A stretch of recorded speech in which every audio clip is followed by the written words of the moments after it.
హైదరాబాద్ పంజాగుట్టలో కురిసిన భారీ వర్షానికి పీవీఆర్ సినిమా థియేటర్లో వర్షం కురుస్తున్నా సినిమాని నిలిపివేయని యాజమాన్యం.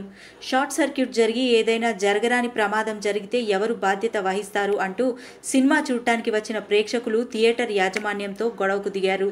సినిమా చూసేవారు చూడవచ్చు, వెళ్లేవారు వెళ్లవచ్చు అంటూ వెటకారపు సమాధానమిచ్చారు థియేటర్ యాజమాన్యం. దీంతో పోలీసులకు సమాచారం అందించారు ప్రేక్షకులు.